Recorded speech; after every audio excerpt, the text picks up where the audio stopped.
आइए तो आज जौहर केसरिया साका दिवस जो मनाया गया यहाँ पर, उसी के बारे में हम लोग जानेंगे। शेर सिंह राणा जी आए हुए हैं, तो जौहर केसरिया दिवस मनाने का उद्देश्य क्या है? देखिए, इंडिया गेट पर एक ज्योत जलती है जिसका नाम है अमर जवान ज्योति। और वो पवित्र ज्योत इसलिए जलाई जाती है कि जो 1947 के बाद हमारे जो सोल्जर्स हैं जो इस देश के लिए शहीद हुए, उनके पराक्रम को दिखाने के लिए, उनके नाम को अमर करने के लिए जो है वो ज्योत जलाई जाती है। हमारा ये कहना है कि जो 1947 से पहले इस धरती के लिए जो शहीद हुए हैं, उनकी याद में भी कोई ज्योत जलनी चाहिए।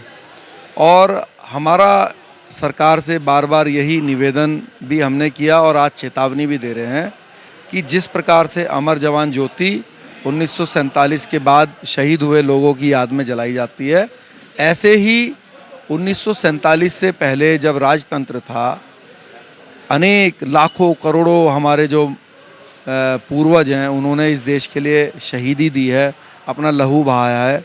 और ऐसा नहीं है कि सिर्फ राजपूत या क्षत्रिय समाज ने ही इस देश के लिए अपनी कुर्बानियाँ दी हैं। ऐसा कोई परिवार, ऐसा कोई घर इस भारत की धरती पर नहीं है जिसने समय समय पर इस देश के लिए किसी प्रकार से कुर्बानी ना दी हो। तो देश के हर व्यक्ति, हर जाति, हर समाज, हर भाषा को बोलने वाला व्यक्ति के सम्मान में, उन सब के पूर्वजों के सम्मान में एक शौर्य ज्योति इंडिया गेट पर जलाई जानी चाहिए। ये राष्ट्रवादी जनलोक पार्टी की डिमांड है। इसको 4 साल से हम डिमांड कर रहे हैं, लेकिन सरकार के कान पर जू नहीं रेंग रही। तो अब हम चेतावनी देते हैं कि अगर आपने हमारी ये बात नहीं मानी तो जितने भी देश के राष्ट्रवादी हैं वो अपने पूर्वजों के सम्मान में आपको सरकार से भगाने का काम करेंगे। 26 अगस्त का जो दिन है वो इसलिए तय किया गया क्योंकि 26 अगस्त को जो पहला जौहर और साका हुआ था, ये उस दिन का एक ऐतिहासिक समय है।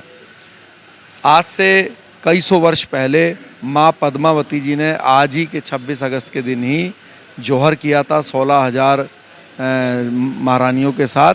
और जो पुरुष थे महल के अंदर हजारों की संख्या में, जब जौहर होता था तो उससे पहले साका होता था। साका का मतलब है कि जो भी महल के अंदर जो पुरुष होते थे, जो हमारे महान पूर्वज थे, वो लोग किले से बाहर जाते थे साका बांधकर, अपने जो मस्तक पे जो है केसरिया बांधकर, और अपने अंतिम सांस तक युद्ध लड़ते थे। और जब उनको ऐसा लगता था कि अब हम अपने प्राणों की आहुति दे रहे हैं, लेकिन उसके बावजूद भी हम अपनी माँ, बहन, बेटी को नहीं बचा पाएंगे, तो फिर वहाँ से एक व्यक्ति आकर इशारा करता था कि हमें आप क्षमा कीजिए, अब आपको जौहर करना पड़ेगा। तो इतने बड़े बलिदान जो है हमारे पूर्वजों ने दिए हैं और सभी जाति और सभी क्षेत्र के लोगों का इसमें योगदान है। तो इन सभी के को याद करने के लिए हमने 26 अगस्त का दिन ये चुना और इसको नाम दिया अंतर्राष्ट्रीय शौर्य दिवस।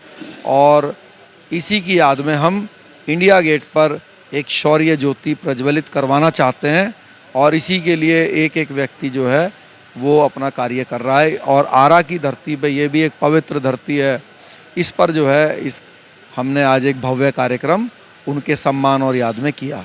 ये कार्यक्रम हर जिलों में करना पड़ेगा, तब हो सकता है एक बड़ा आंदोलन करना पड़े इसके लिए। बिल्कुल, राष्ट्रवादी जनलोक पार्टी इसके लिए बिल्कुल तैयार है।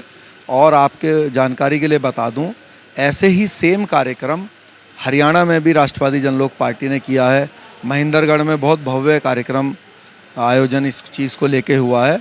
और आज दीप प्रज्वलित भी राष्ट्रवादी जनलोक पार्टी के लोग करेंगे अपने पूर्वजों के सम्मान में अपने घरों के अंदर। और आने वाले समय में हम इसको और भी बड़ा करते जाएंगे और एक दिन आप देखेंगे कि हम इंडिया गेट पर अपने पूर्वजों के सम्मान में एक शौर्य ज्योत जलवाने में कामयाब होंगे। आपने देखा शेर सिंह राणा जी की बातों से, आप इस वक्त प्रतिक्रिया जरूर दीजिएगा। तब तक के लिए नमस्कार, जय हिंद, जय भारत, जय श्री राम।